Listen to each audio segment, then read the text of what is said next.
今屆2025香港國際龍舟邀請賽最後嘅一場賽事，呢場國際公開金杯賽嘅賽事展開啦。開始啦，起步啦，咁啊，應聲彈出啦，所有龍舟都咁啊一字排開啦。咁相信高手過招咧都冇咁快可以分到一個勝負嘅。咁啊，3、4號嘅龍舟，尤其是4號啦，咁啊，我最中意嘅順德樂松啦，咁啊，稍為佔咗些少優勢啦。咁啊，見到啦，可以睇到佢嘅獎頻啊，喺一個起步嚟講咧，都係非常之高速㗎。咁啊，見到啦，5號嘅泰國龍舟隊啦，亦都係會緊隨住之後啦，唔會俾佢咁容易去走甩啦。咁啊，隨後嘅見到6線嘅余卓龍啦，同埋1線嘅健兒龍舟隊，咁啊都喺側邊一直係跟住大隊唔放㗎啦。咁啊，去到中段啦 ，OK， 差唔多去到中段，見到4號嘅樂松咧，毫無保留地咁樣去快放啊！見到啦，咁啊水線嗰個浪花啦，咁啊睇到每一個上回掌同埋入掌啦，再加上一個拉水啦，嗰個節奏都係非常之準確啊，同埋每一下拉水咧係18支掌都更加係睇到佢哋係一致啊，同埋嗰個質素係可以顯示到出嚟啦。咁啊呢個角度可以遠鏡睇到啊，佢哋係好齊啦。咁啊見到佢哋力量個表現亦都係相當之充分嘅。咁啊隨後泰國亦都係啦。咁啊之前好多個比賽，泰國亦都係會咬住佢唔放啦，都係唔會俾佢咁容易甩到啦。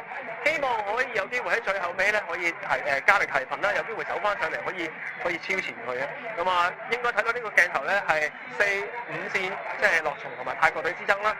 咁啊，應該差唔多去到中後段啦，應該差唔多中線啦。咁啊，見到佢哋開始加力，然之後縮短咗個獎頻，做翻一個快頻，希望可以用最快嘅時間咧去衝線啦。咁啊，一直而家4號嘅樂松咧都係保持住半條龍舟嘅優勢啊。咁啊，應該如無意外咧，好首名衝線嘅應該係樂松啦。咁啊，緊貼住佢嘅都係泰國龍舟隊啦。之後第3個衝線嘅就係台灣花蓮龍舟隊啦。咁啊，第4名啊，亦都係有遠出龍體育會㗎。恭喜晒就 Dragon Boat Thailand。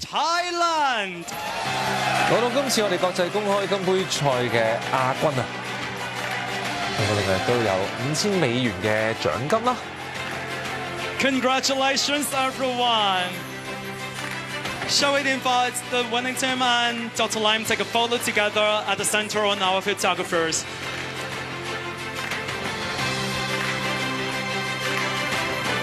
亞軍嘅得主啦 ，Dragon Boat Thailand 得到嘅獎金咧就係5000蚊美元。